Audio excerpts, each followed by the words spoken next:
make a start. Good afternoon, everyone, and welcome to our webinar on the Northern Ireland Protocol and what it means for your business. My name is 𝗚𝗨𝗘𝗦𝗧. I'm Chief Executive Officer of 𝗦𝗣𝗘𝗘𝗥 Chamber of Commerce and Trade. This is the first in a series of 3 webinars 𝗦𝗣𝗘 Chamber is organising in partnership with InterTradeIreland.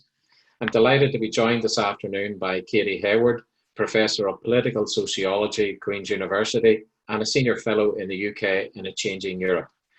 Katy will provide an insight into the protocol and help businesses understand what it covers and what it doesn't cover, as well as providing an overview of where we are with the negotiations and what it might mean for our businesses. After Katy's presentation, we will have time for discussion and an opportunity for you to put your questions to our expert panel. Aodhán Connolly, Director, NI Retail Consortium, Stephen Kelly, Chief Executive Officer, Manufacturing NI, and Deirdre Maguire, Brexit Support Manager, InterTrade. You're all very welcome, and thank you for offering to be part of our panel this afternoon. Before I introduce Katy, just a few technical points. Everyone apart from Katy and the panel will be muted. Nevertheless, we're keen that this is as an interactive session as possible. You will have an opportunity to put the questions to the panel through the chat facility that you will see on your screen. So please make use of that facility through the presentation, send your questions to us, and then we'll be able to put those to the panel whenever we get to that stage. Okay, that's most of the technical information covered. So we'll make a start. Katy will spend about the next 15 or 20 minutes taking us through her presentation, and please bear in mind we will arrange to send you a hard copy of the slides, so you may want to take some notes, but you will be getting a set of the slides after the event is over. So Katy, if you would like to join us now and maybe begin by sharing your slides. Thank you. Thanks very much, Colm, and hello everybody. And I really would much prefer to be with you in 𝗬𝗣𝗘 than in my attic. But I will share now the slides. Hopefully they'll come up okay.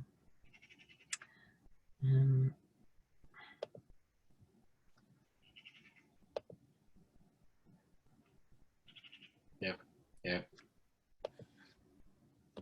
Right. Is that working okay? Yes, that's fine. Okay, so yes, as Colm says, I'm just going to give you an overview of where we are with the negotiations and focus in particular on the protocol and what we know. There's a lot that we don't know, but I really want to concentrate on what we do know and therefore what we need to prepare for.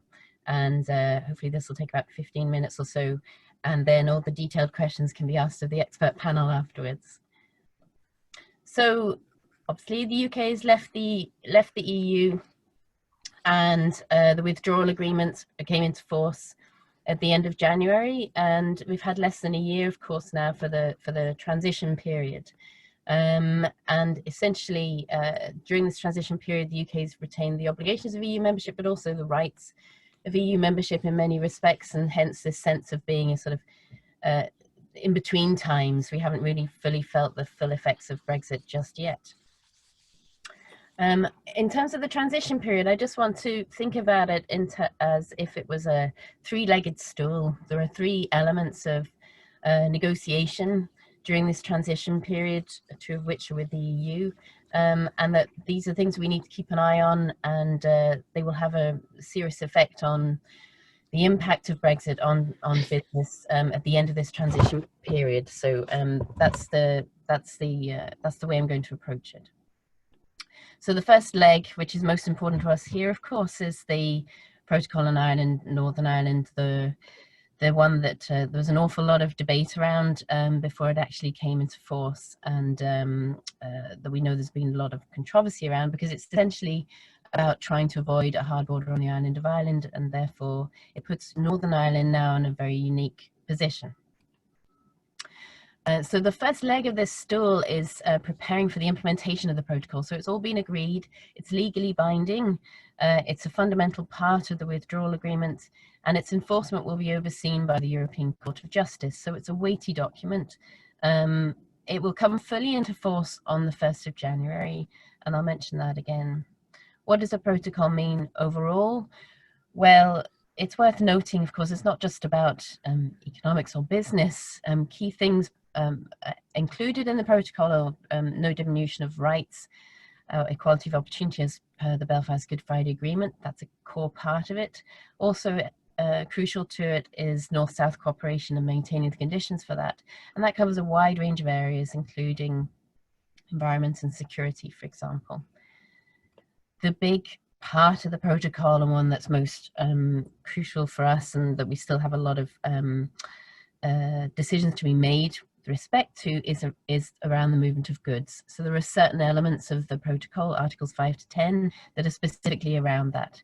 And this is quite a big important matter for us. So EU customs rules will apply in Northern Ireland, as if we haven't left in many respects. Regulatory alignment for goods will continue to be with the EU. EU state aid rules will apply for all trade as it's relating to the protocol, and EU rules on VAT for goods also apply to Northern Ireland, so it's pretty significant. So that's the what in it, and the headline. Essentially, de facto Northern Ireland remains in the EU's customs union and in its single market for goods. How is that going to come into play? Well, there is enforcement, including a technical presence for the European Union. We don't yet know what that's going to look like, but the EU will be pretty keen to oversee it. We also have some new institutions being set up, and I'll mention those in a minute. And then we also have the consent vote. And we're going to hear more and more about this, of course, as time goes on. But essentially, 4 years after the end of transition, so at the end of 2024, the MLAs will have a vote on whether to continue to apply those Articles 5 to 10 that relate to the movement of goods. And if the vote is for it, for those to align instead with the UK rules, we don't know what those will be by then, but if the vote's to align with the UK rules instead of the EU ones, then it's up to the UK-EU Joint Committee to find the solution to avoid the hard Irish border. So it's at that very high level, again, the Brussels-London negotiations, that the alternative will be set forward. And that EU Joint Committee is already meeting. Michael Gove is the UK representative on it. Maris Sefcovic is the EU's representative on it. And for the most part, they've been meeting virtually. Underneath that, we have several specialised committees, one on Ireland, Northern Ireland, overseeing the protocol is of most interest to us, of course. And then, as you can see, there are several bodies that feed into that specialised committee, some more directly than others. One thing to keep an eye on is a joint consultative working group, because that'll be really overseeing the running of things and some of the technical details as the protocol rolls out. We have been expecting that to be established for some time, and there's still not been any progress on it so far. I said there were 3 legs to the stool. So the other 2 legs are the future UK-EU deal and the other free trade agreements that the UK is trying to negotiate at the moment. So on the future deal, so this is David Frost, the UK negotiator, and Michel Barnier, of course, a familiar face. And the question is really most pertinent to us, I guess, is, well, will there be a no deal at the end of transition? And no doubt this will come up in the Q&A as well. This is the timetable as the as the EU set out at the very beginning. And essentially, the end point of these negotiations isn't the end of this year, but it's really been focused on the October conference, the European Council meeting mid-October, because we need several weeks for the legal text to be agreed and then, of course, to be ratified. The expectation for some time has been that it'll just be the European Parliament ratifying it rather than the national parliaments. Nonetheless, it's going to involve a lot of scrutiny and a lot of discussion. Notably here, worth mentioning is the fact that the EU always anticipated there being future negotiations after the end of this year on outstanding issues. And I suspect those outstanding issues will just increase, given that we're finding ourselves in a situation where there's been so little agreement on the substance of that deal so far. Another thing worth mentioning is that there are rumours now from Brussels that they're planning on exploring the possibility of having a European Council, another European Council later in the year, possibly in November. That's pushing the timeline very tight, but that might be a way of overcoming a big bust up later, maybe next month, and then finally getting a fairly thin deal, but something anyway on paper by the end of the year. I'm only showing you this because just to sort of give just a sense of where things are in those negotiations. So this was the timetable for the negotiations we had last week in the most recent round of negotiations. You can see here that fisheries is still dominating the discussion, which is quite extraordinary in many ways. We also have an indication that other issues such as security cooperation are also affecting the progress on matters. I think the key point is that the EU is not moving on issues such as level playing field.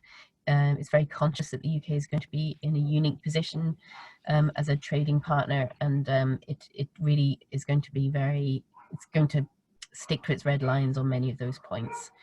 And you see, therefore, we have those sort of tones of dissatisfaction from both David Frost and Barnier at the end. Barnier going so far as to say that an agreement looks unlikely. If there was a deal, and I think on balance, the likelihood is that there will be one, what we really need it to cover at the very basics would be, of course, zero tariffs and zero quotas. Also, the issue of rules of origin needs to be addressed, and that's extremely complicated.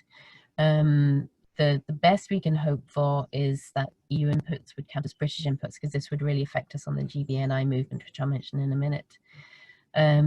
Mutual recognition of assessments is another sticking point. The EU is very keen that the UK uses EU standards as a benchmark, which the UK unsurprisingly doesn't want to do or commit itself to. Services is another big one. The UK is looking for default recognition of the UK professional qualifications. Again, that's something that will affect us here. Restrictions on road transport, such as driver's licenses, etc. And another key issue is data protection. So it's going to be a big concern of ours that UK data protection is seen as adequate for the EU in order to enable data flows to continue as they are at the moment. This has consequences not just for business, but of course also for security, police cooperation, etc. A key point is that basically where there's no deal at the UK-EU level, the risks for us in Northern Ireland relate to GB movement into Northern Ireland for the movement of goods, because that is really where we see the harder border fall. And then for Northern Ireland, across that, the Irish border, for the movement of services. So we need to think in those terms of no deal, that it doesn't affect us for the movement of goods into the EU, but it does affect us from GB into NI for the movement of goods. And then those other negotiations, that third leg of the stool, what the UK is negotiating with the non-EU states. The UK has promised that Northern Ireland will have the benefit of those, but in practice it's going to be quite complicated, and we might talk about that in the Q&A.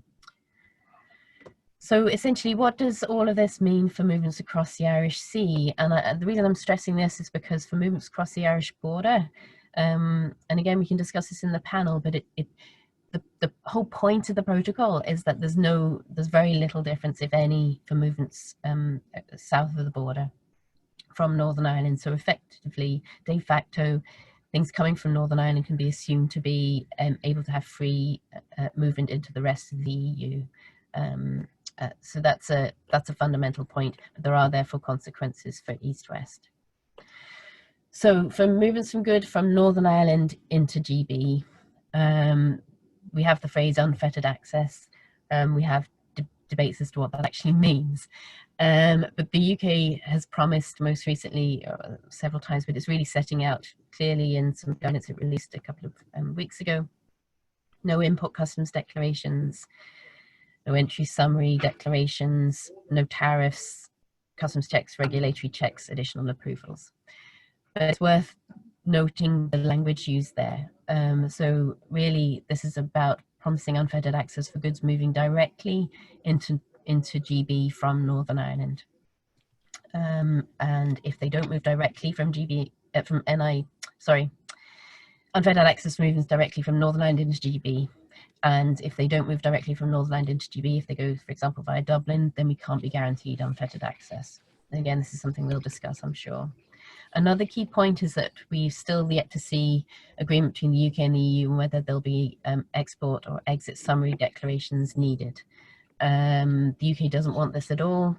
The EU is saying that's what it has to happen because of the Union Customs Code applying, and that's still a matter for debate and discussion at the UK-EU level.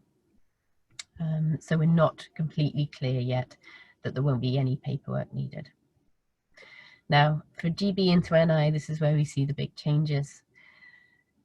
EU customs rules will be applying now from goods moving from GB into Northern Ireland, but it'll be the UK authorities who are applying these rules.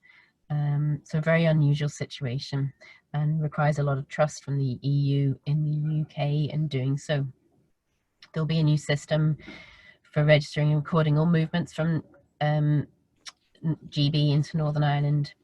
And then the question is, well, will tariffs be paid? Will certain controls be needed? And for the most part, these will apply for goods designated as being at risk of moving from GB into the EU via Northern Ireland. So if there's no deal, we'd expect there'll be tariff differentials on around 5,000 products, and therefore we'll expect close scrutiny of what's moving into Northern Ireland from GB, potential for tariffs to try and be avoided that way rather than going directly from GB into the EU. If it's proven that the goods remain in Northern Ireland for consumption in Northern Ireland, then there will be a rebate system. We don't yet know what that will look like. The second change is that there will be import declarations and there will be security and safety declarations as required normally by the Union Customs Code. And so these are what the EU will require on goods moving from GB into Northern Ireland. No export declarations or exit summary declarations will be needed though. And unsurprisingly, the biggest burden of all of this will be in relation to food and agriculture and all SPS. So they'll be subject to specified processes. And because the EU is always very clear on this, we know pretty much what will come into force, what will be expected. And the UK government set that out on the 7th of August in some detail in a document there. But essentially, there'll be need for pre-notification in advance of arrival. They'll have to enter Northern Ireland via a designated point of entry. Those border control posts have been applied for and not yet agreed by the EU for Northern Ireland, and then export health certificates will also be required. Last but not least, a little bit of good news. There's a trader support service being established. We don't yet know who's running it, but we've been promised it will be up and running by September. And I believe you've heard about this already, but essentially business here provides appropriate information through the TSS on goods entering Northern Ireland from GB and from the rest of the world, and then there'll be support there to enable us to ensure that all the necessary information is submitted, the necessary customs declarations are made, etc. And in theory, the cost of all of that will be covered by that support service, and you can register an interest in it already through that link. Just one little note. Because goods being produced in Northern Ireland have to meet EU standards, there are certain consequences there. The UK has been able to say that it will recognise goods made valid for sale in Northern Ireland being equally for sale in GB. And there's just a little bit of difference there. If it needs third-party conformity assessment by a body, if it's a UK notified body, then it won't necessarily be able to be sold in the EU. But otherwise, self-certification and by an EU notified body, it can be sold in the EU and in GB as well as in Northern Ireland. UK standards will not be allowed to be sold in Northern Ireland. And this, I don't expect you to look at this in detail, but this is just from what we know we still need information on, and this comes from the UK government guidance itself. So what goods will be considered at risk of movement from GB into NI, for example, where tariffs will need to be paid, how VAT and excise rules will be applied. Basically, there are specific requirements for hauliers, etc. So all of that is still to come forward. And the best I can say is keep an eye on the government.gov.uk website for that. But in conclusion, although we're still waiting on an awful lot of information, we still have enough to know that we know already. That means we can act already. So we can prepare for the fact that now we know that movements from GB into NI will require some customs procedures, and these will come into force on the 1st of January. And we know that all goods and sale in and entering and leaving Northern Ireland will meet EU standards as they do already. So there's a lot of continuity there. The disruption may come in supply chains, including within the UK, and that's where we need to have as much information as possible to be ready to meet the new situation. Other thing, just an aside, but it's worth noting that those who aren't British or Irish, who are frontier workers across the Irish border, aren't necessarily in a secure position. And the settled status scheme, for example, doesn't apply to those living in the south. So it's worth keeping an eye on particular rules and requirements for non-British and Irish workers after the end of the transition period. And the issue of what a UK-EU deal might cover with relation to services will also have an impact on movement across the Irish border. So finally, the 1st of January is the hard deadline for us. So whereas for GB, their operating model suggested a 6-month sort of adaptation period, we're not going to have that here. So those changes to GB&I movement will come into force come what may on the 1st of January, deal or no deal. And keep an eye out for information on gov.uk, most of InterTradeIreland, etc., for relevant information to be as prepared as possible when we get that guidance that's needed, and in particular Trader Support Services one to register for if you will be bringing in goods from GB. And I'll leave it there. Thank you. Okay, Katy, thank you for your very detailed and comprehensive presentation. It's brought us right up to date with the issues. If maybe you could just stay with us for the discussion and Q&A. And while you get settled, I'll turn to the panel for some initial thoughts before we start to take your questions. And I see the questions coming through, but if you could keep sending them, then I can put to the panel. Maybe Stephen, if I could start with yourself. From a manufacturing NI perspective, there's still a lot of uncertainties and really not much time left to put in place what is needed.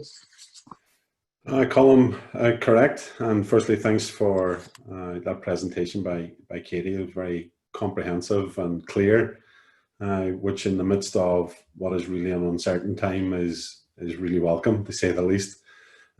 Yes, the one thing that is absolutely sure is that the UK Brexited at the start of 2020, and the impact of that will be felt by the business community in Northern Ireland and consumers come the 1st of January next year. There was really radio silence from the UK government from October probably until around the beginning of June of this year, where there was very little discussion on how they were planning to implement the Northern Ireland Protocol. That resulted in the EU entrenching in many respects, and some of the things that we managed to achieve over the previous couple of years were withdrawn. But now that the UK government has begun to engage with business, with the European Union themselves, we're beginning to see what the protocol and how it will be implemented, what that will actually look like come the 1st of January 2021, as Katy has outlined there. I suppose that the first thing to say is that these are still negotiations. There's still lots of uncertainty around where we will finally land in some areas, as Katy's made really clear. A deal between the UK and the EU on its future relationship, even if that is in a light form, will minimise a lot of the disruption that we potentially will have. And for us, it is a case of trying to ensure that businesses know that 1st of January 2021 isn't business as usual. Things are going to change, and people need to act now in the things that it can act upon. So if I ran through just some brief things that people can practically do, and I'll share some of the links whilst all our contributors are speaking on the chat function so that people can get a direct link to them. But the first thing is to register for an EORI number. really simple. A lot of businesses will already be there. The second thing, as Katy's highlighted, is that the £200 million trader support service will come into effect. It's been tendered at the moment, and the contractor is due to be appointed on the first week of September, and that should go live almost immediately afterwards.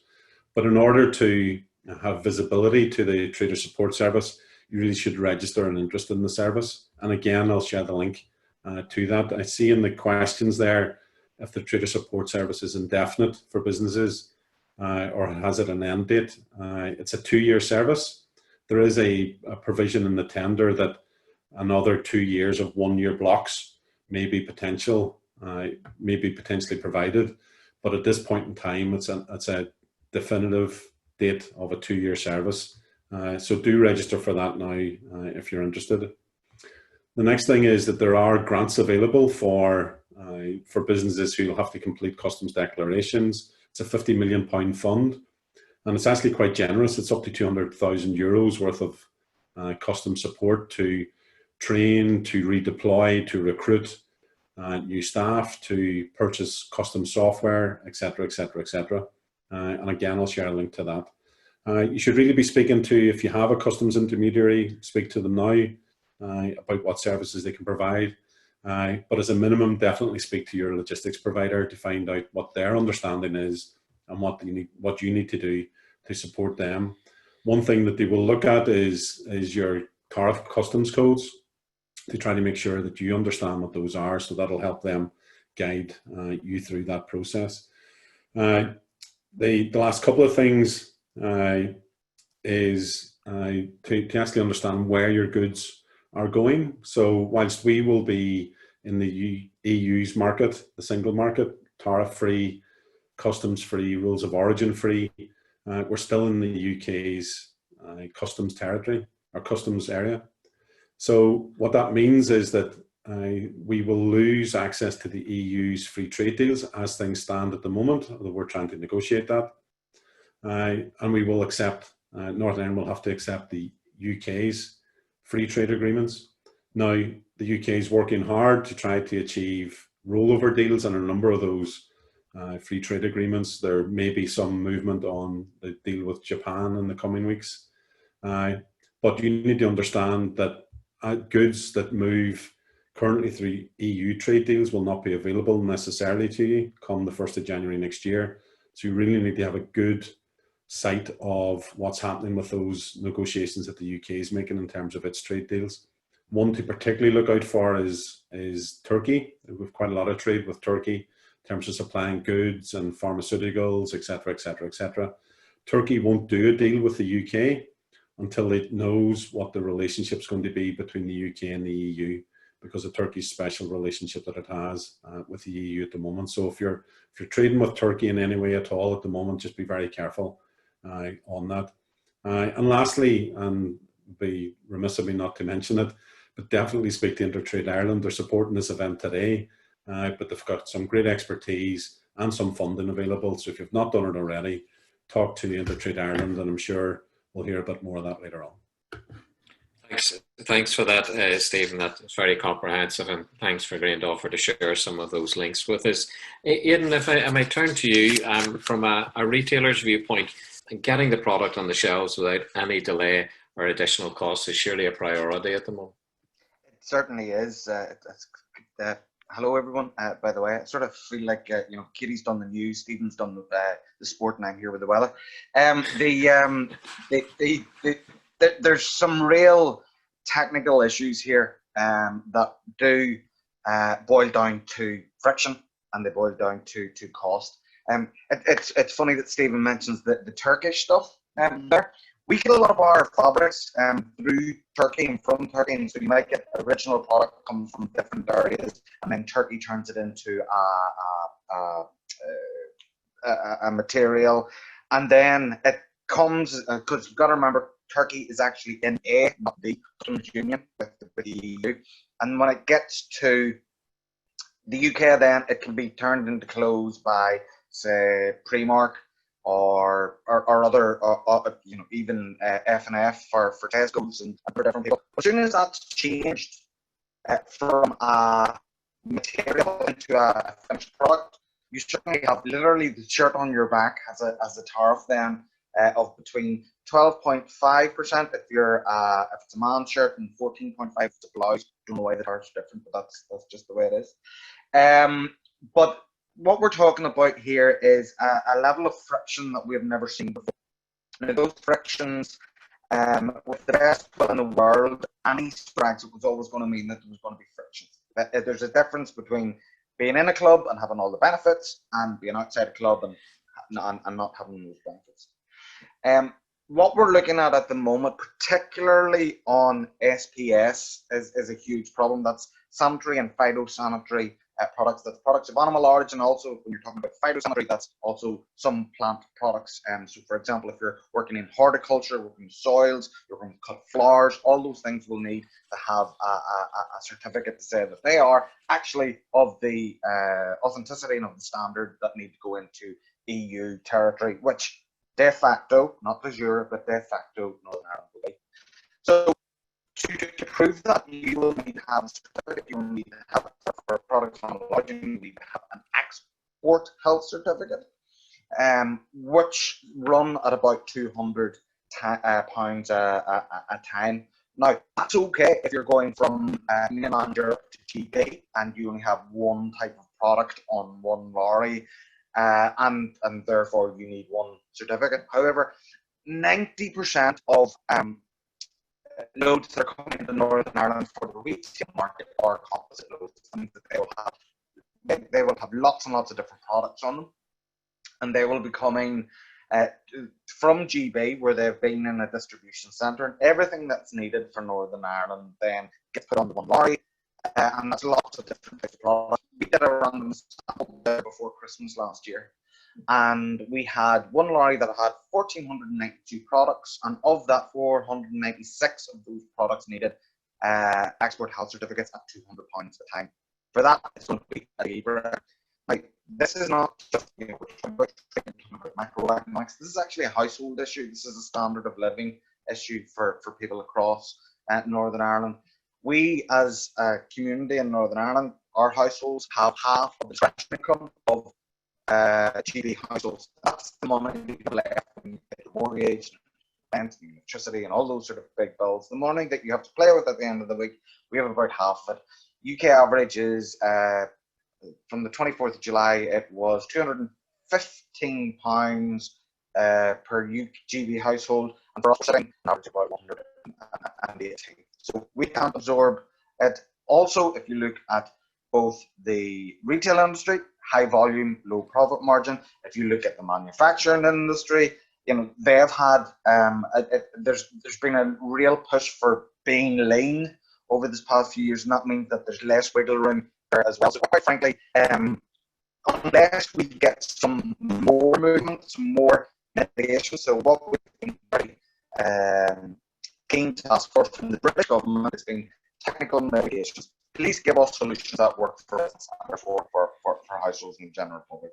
What we've been saying to the EU is please give us that generosity of spirit that will allow these derogations from the Union's Customs Code or from the single market to happen. Both of them are full of goodwill at the moment. Both of them are, yes, of course, you know, we're putting Northern Ireland first. Both of them won't move far enough. Now, definitely not going to get a big game with 80 people on the line. But there needs to be movement on both sides for this to happen. Some of the questions that have been coming in, VAT and that sort of thing, these are things that 4 or 5 months out, we still need to be decided. The worst case scenario on something like VAT is that we do have to do a dual VAT return, that we have to make sure that we look after that sort of deferred accounting. And, you know, again, if there's duplication of effort, there is cost.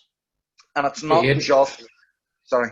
Aidan, maybe we could pick the VAT up in a moment, but could I say, could you maybe just check your mic your end, because when you move away from the laptop, we're losing your sound a wee bit. So maybe while you have a look at that, and I'll come back to you in a moment on the VAT, if you don't mind on that.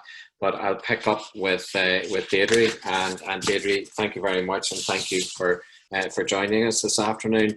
If you were sitting in a business, with 4 months to go, is there one tip or piece of advice that you would give? Hi everybody, and thank you very much, Colm, and thank you everybody, Katy and Stephen and Aidan as well. Yeah, I definitely think for a business, there's so much information here, and I suppose there's a level of understanding, but the more we talk about it, sometimes it gets confused into many things. So I would say to businesses, first of all, you know, we've already seen resilience with COVID, so you can do this. Number one, you'll get through this. You just need to plan and be prepared for the impact.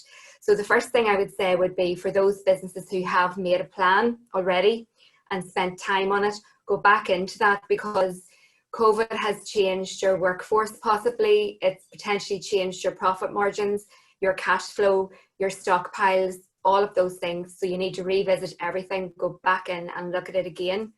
For businesses who haven't yet done anything, I think Stephen really said there about registering for the trader support. That's very important. The second thing is the government has a transition website. I use it myself. I read it almost every day, and they will let you know. So if you key in government.uk.transition, you can subscribe, and every time they update or change something, you'll get an email into your inbox to tell you, oh, this has changed, and it's really helpful. But I would also say to a business, Colm, that, you know, talk to somebody else. Now, not about the things that you don't know, but the facts that you know. Engage with somebody in your business and walk around your floor, look at your products and say, where do I buy this from and where do I sell it to? And then you need to think a step further, because if you are a business, say you're based in Uri and you're selling something like a cheese sauce, say, or let's just say it's cheese sauce, you are selling that to Dundalk. Well, let's say that's fine. You're across the border. The NI protocol says no tariffs, no paperwork. That's fine.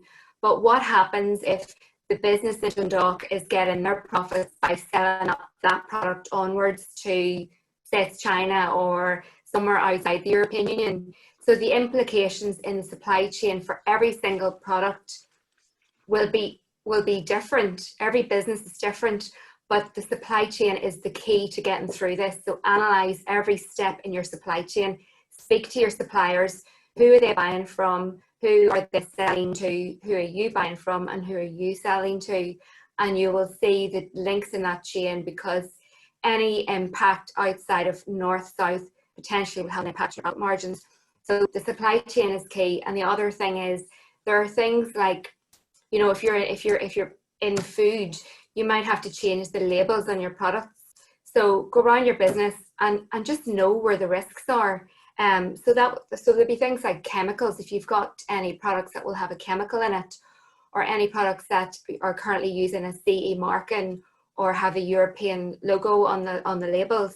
I mean, there's so many things, but so it's just start to get aware and just have confidence and know that there's definitely support out there. And once you raise awareness within your own business, then you can start to reach out for the support.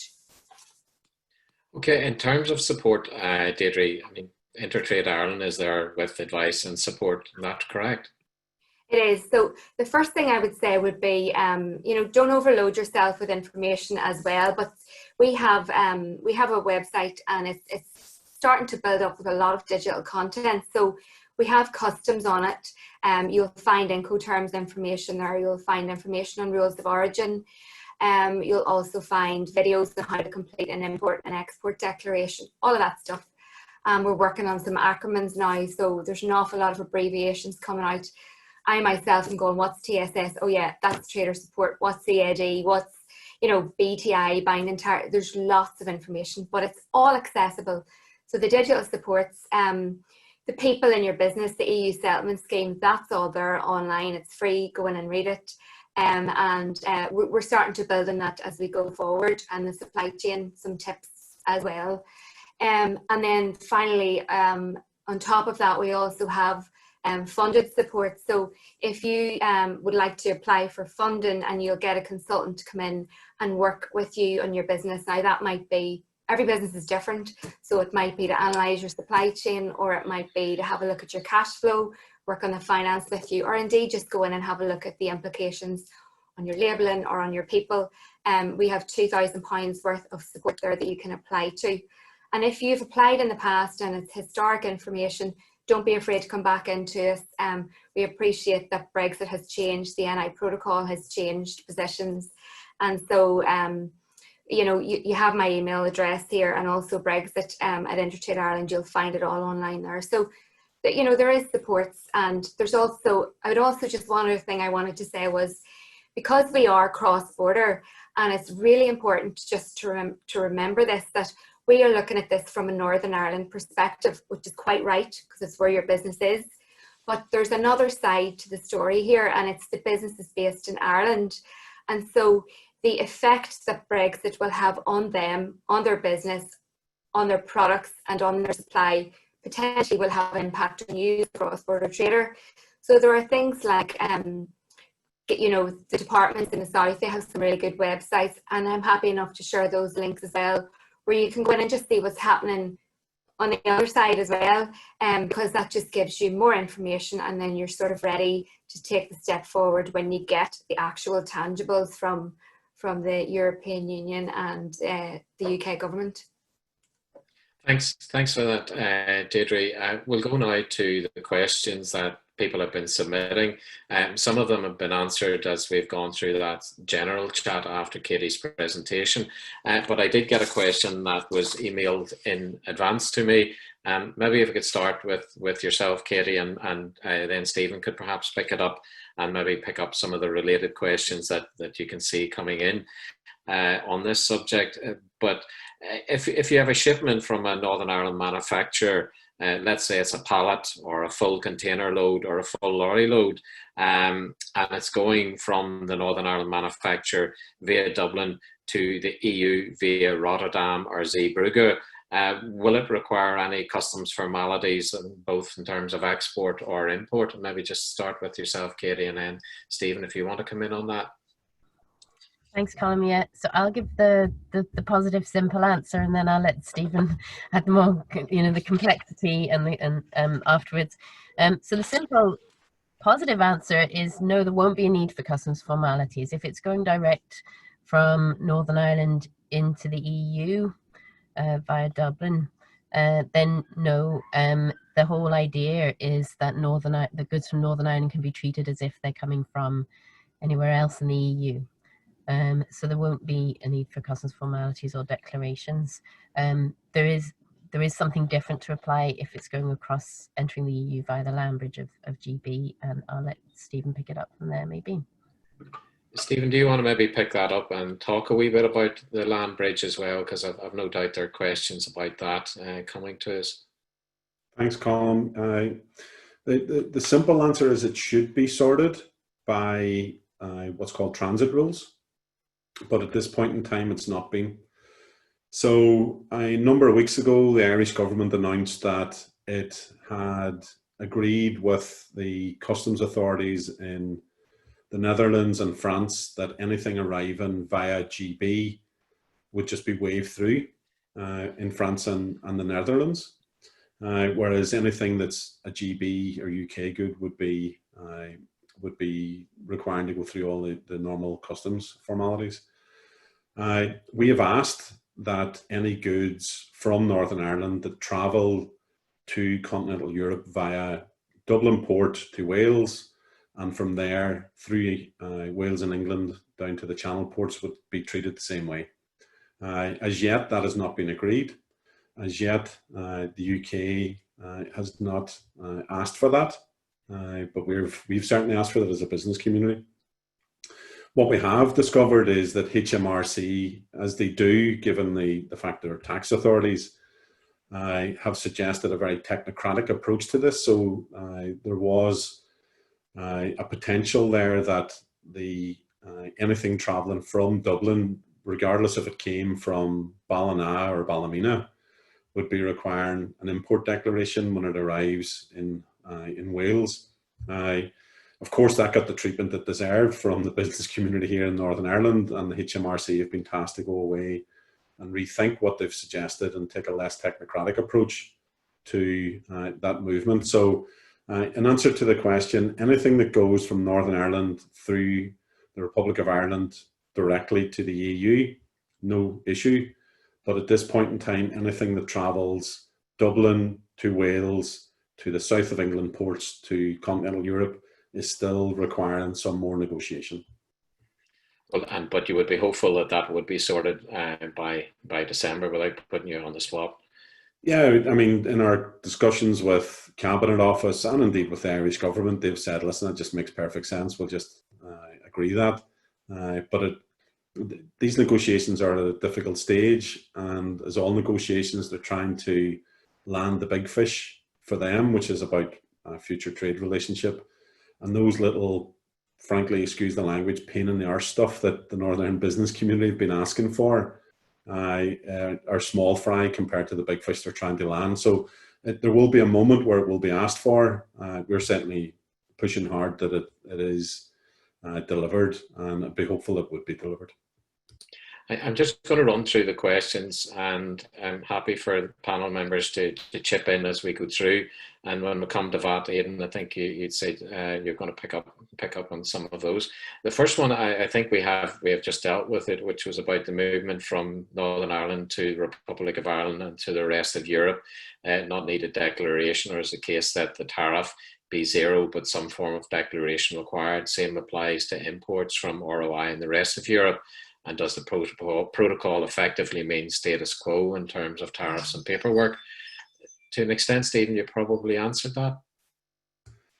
Yeah, I mean, the deal is that there'll be no tariff, no quota, no rules of origin for any goods from Northern Ireland to freely circulate within the EU single market. One thing that's outstanding in all of this, as I mentioned earlier about when I was talking about Turkey, is that currently we fall out of the EU's trade agreements. So what that means is that anything that we produce here that may go into a Southern Irish manufacturer, for instance, so an ingredient or component, it's still not clear how that will be handled by the Irish or EU authorities. So it's our view that Northern Ireland really should have a situation where we can choose which trade agreement we're able to abide by. Yes, we're part of the EU. Yes, we're part of the EU single market, but we're not part of its customs area, so we don't benefit from trade agreements currently. But if we did, a lot of these problems, not just for us, but for Southern Irish manufacturers, would disappear. The alternative to that is that Irish goods would need to comply with origin rules, etc., etc., etc., for it to freely circulate in the EU's marketplace. That would be horrendously difficult for Ireland to accept on behalf of its own manufacturers. So we think that it's something that can still be won, and something that we should certainly have delivered. But basic principles: no tariff, no quota, no rules of origin for anything from Northern Ireland circulating anywhere in the EU. Thanks, Stephen. I'm going to move on to the issue of services, and maybe Katy, you could kick off on this one, because you did touch on services in your presentation about the risk in a no-deal scenario. But one of the questions is, in terms of services, is Northern Ireland in a unique position to have freedom to provide these services to the EU compared to the UK's position? The simple answer is that it isn't, because the protocol only covers, aside from the other things I mentioned, it's only really around the movement of goods, and it doesn't include services. We're in a slightly unusual position, of course, because of the common travel area, and what that means for British and Irish citizens across these islands, but that in no way compensates for, it's not the same thing as we have within the EU for the provision of services, the right to set up a business, to go and work, and etc., and study in another EU country. We're losing all of that. Straight up. So no, we're not really in a unique position vis-a-vis services, and you'll hear more about this in your next seminar, of course, from Graham Belshaw. But essentially speaking, we really need to see a deal in relation to the movement of services between the UK and the EU to be in the most comfortable position, because, as everybody knows, a lot of the provision of services goes alongside the provision of goods in many cases. So it's hard to disentangle those things. hence we really would like to see a deal. Yeah, and I suppose a partly related question to that is, in the event of no specific agreement on mutual recognition of assessments, will BBA accreditation cease to be of value to the EU? And is that related to it? Does anyone want to chip in on that point? I'll maybe pick up on that briefly for you, Colm. So, as was in Katie's presentation earlier, our status will be that if we achieve any accreditation in the EU, the UK will automatically accept that. However, any UK accreditation is not automatically accepted by the EU. So the BBA, which I think is relating to building products, the BBA isn't necessarily recognised. Now, a lot of the notifying bodies have done their own work. So if I take, for instance, transportation or vehicles, they require an accreditation. It's all done by a UK body. In fact, Ireland's manufacturing community and around those vehicles, the same accrediting bodies in the UK as well. So Ireland needs this solution too. But what that accreditation body has done is they've partnered up with the Swedish firm, and the Swedish firm will basically audit and give a sign off on that as well. So the best way to deal with that is to go back and talk to the accreditation bodies to say, well, listen, what are you doing to ensure that you can give me the accreditation I need so my goods are able to be sold in GB and the rest of the UK and in the EU. But basic principles, and this is a benefit for Northern Ireland, that if you get a CE marking or an accreditation body in the south or anywhere in the EU, the UK will automatically recognise that. The counter to that is if you're a GB manufacturer, you may be required to do at least 2 accreditations for the same product to sell in both markets. Thanks for that, Stephen. Aidan, you've been very quiet, so I'm going to come back to you now and hopefully we've got the mic fixed. There's been a couple of questions around VAT, specifically one reference VAT rules. Will sales between Northern Ireland and the South and vice versa be considered an intra-EU supply as it is today, so no changes on our sales invoice? Could you maybe pick that one up? And there were a couple of other sort of general questions around VAT, and just give us your opinion on that. So the VAT is one of the things that still has to be worked out at the joint committee. Well, firstly at the specialised committee and then at the joint committee. So unfortunately, we don't have that sort of clarity now. As part of our Northern Ireland Brexit working group, we have a couple of people on there who are particularly adept at that. And we've been asking the right questions of the EU, of the British government, and even of the Irish government. And quite simply, what they have been saying to us is they are hopeful that they will get some sort of understanding. But the base case, the worst case, base level scenario on this is that there will have to be dual reporting. And the extra admin and the extra man hours that takes. The deferred accounting is back on the table as it was in May's deal, but you know the plain fact of it is that we are sitting at 4.5 months out, and that is still one of the big things that needs to be decided now. From what I've heard, as far as the joint committee, whenever they sit again, VAT is going to take up 3 hours of the allotted time of the 2 days that they have together, and that they have 2 days rather than the 1 day that they've had before. But until we get that sort of clarification, we're all sort of guessing. I think you sort of touched on this other question earlier, and someone has asked, can you clarify what is required for goods moving from GB to both Northern Ireland and ROI, i.e. trailer will have goods destined for Northern Ireland and some for the Republic. If animal products destined for the Republic, are there additional requirements or checks? So anything that comes into Northern Ireland will still have to meet the standards of the EU single market, and that means that they'll have to prove that they are of the standard that the single market set under the acquis, and that means that they will have to have at the moment an export health certificate, an export declaration. If they're flowers, that sort of thing, you're going to have to get a phyto declaration and a phyto certificate as well. But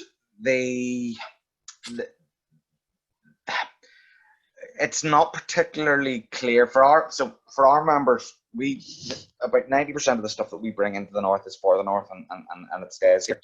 So what is on the table at the moment is what we call a solution, which is some sort of you can't really use trusted trader because it's not trusted trader. It's a certified auditable supply chain, which allows the EU then to have confidence that whatever is going in is of a high enough standard, but it also means then that whatever's going into Northern Ireland is not going any further. That would then mean that there could be a green channel, and because 70% of the value of everything that crosses the Irish Sea, Scotland to Northern Ireland, is for supermarket shelves or retailer shelves, it allows us then to free up time at ports.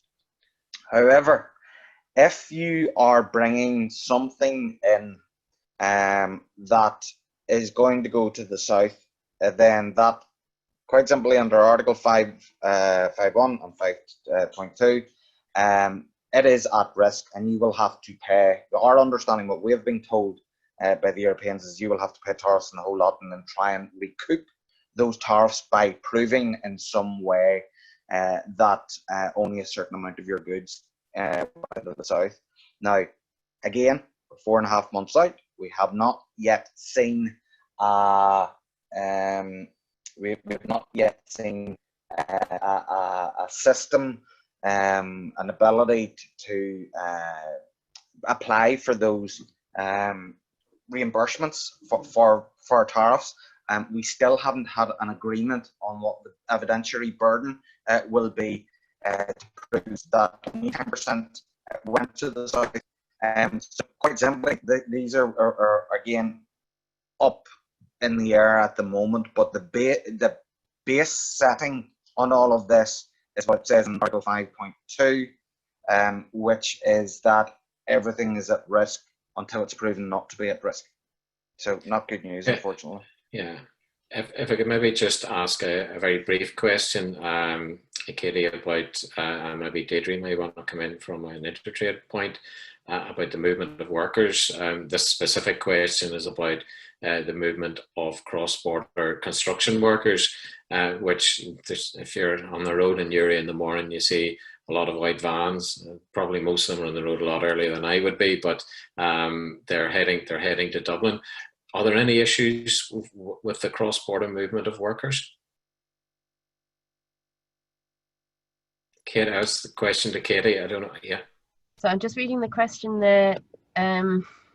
Yes, so there will be, because EU workers won't automatically have the right to work in the UK, there will be the expectation that they have settled status.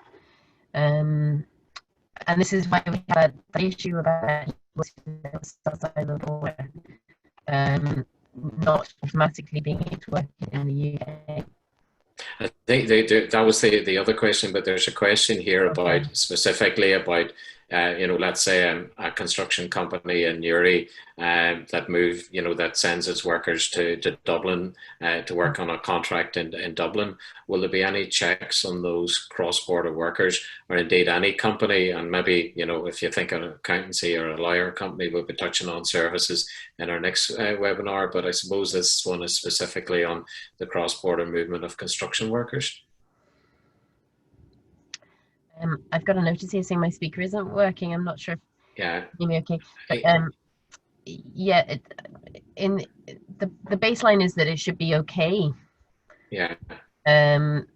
Because of course, if they're EU workers, then they're still able to work in the south, and if they're British, if they're Irish nationality, they can work in the south. So it should be okay. It should be okay.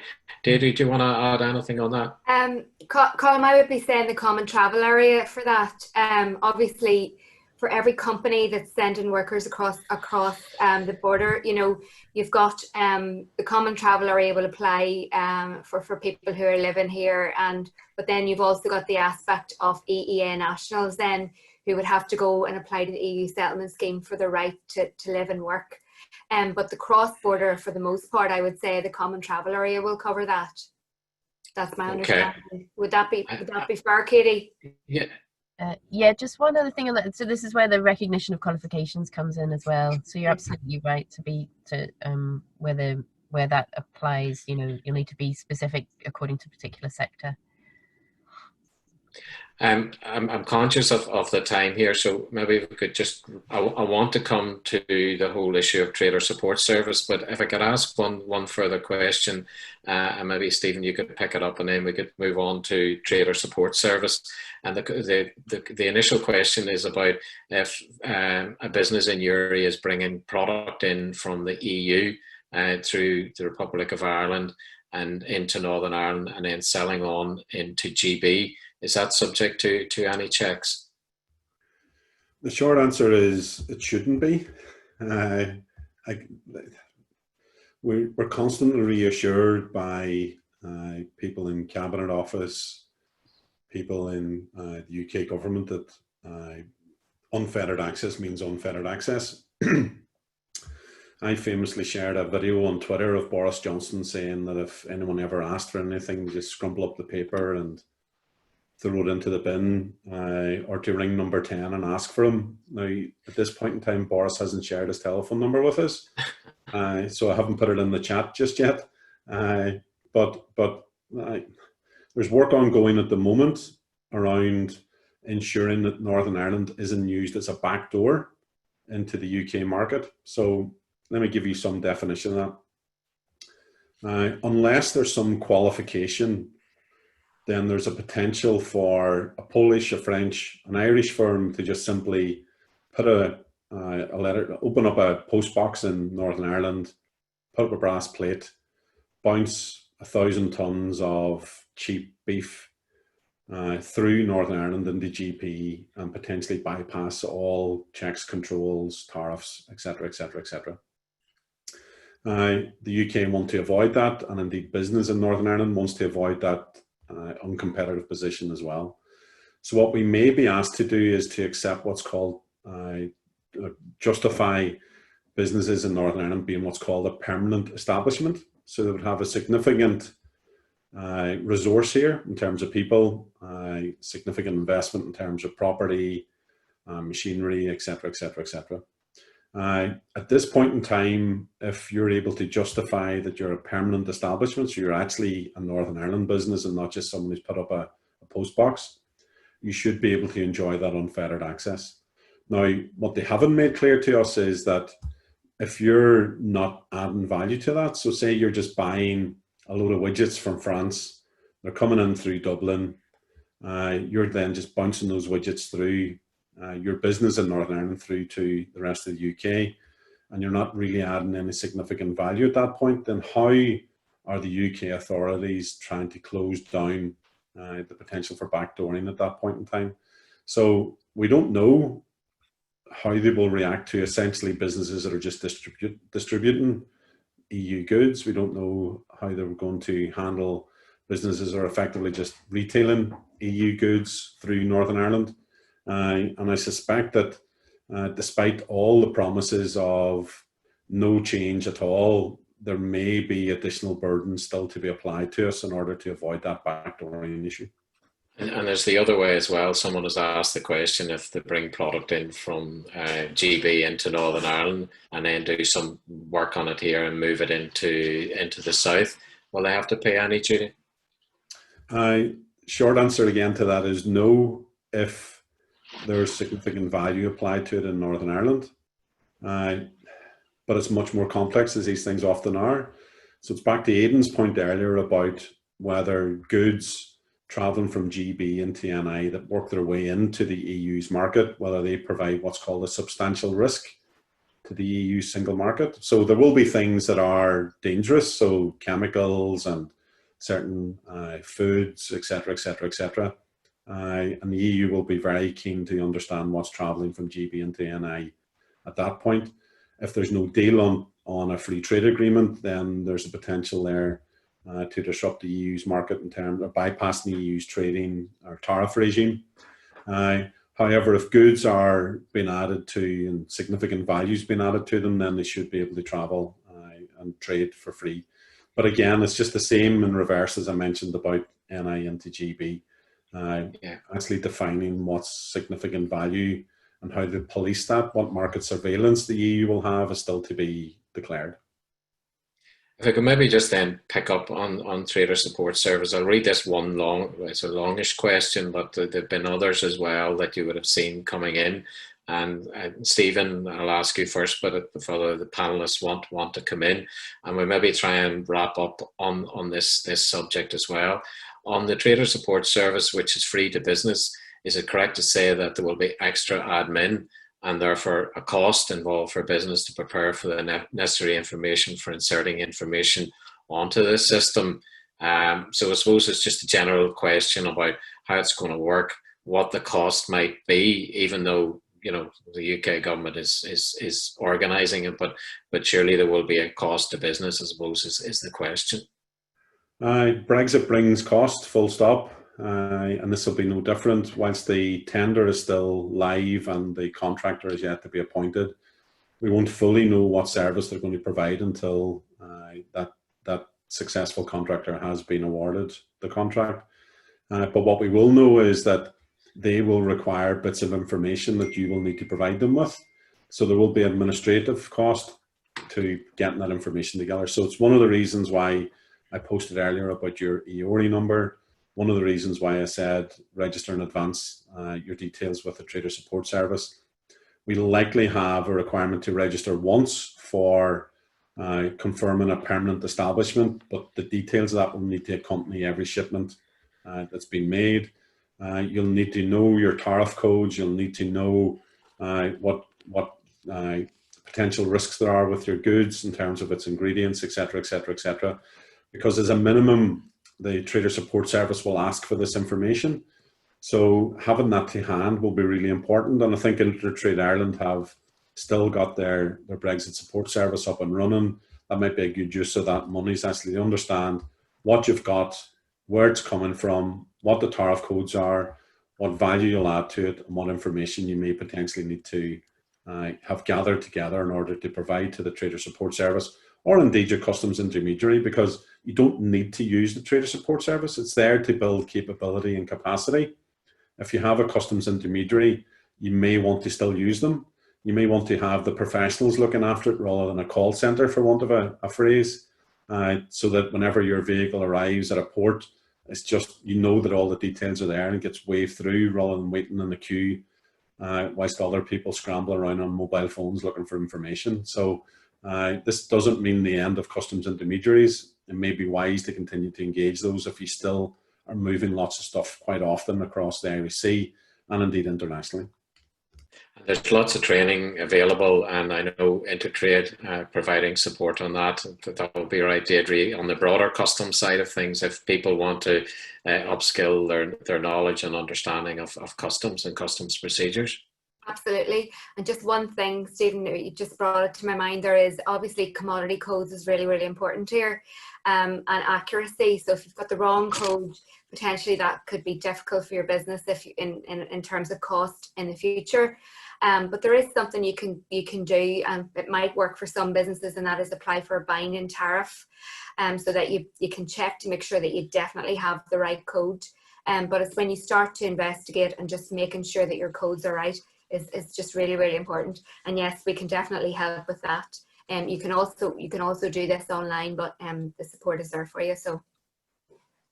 Okay, well, look, I'm conscious of the time, so we'll maybe just move on with one final question from me, and yes or no, before we wrap up, deal or no deal, and I'll start with yourself, Aidan.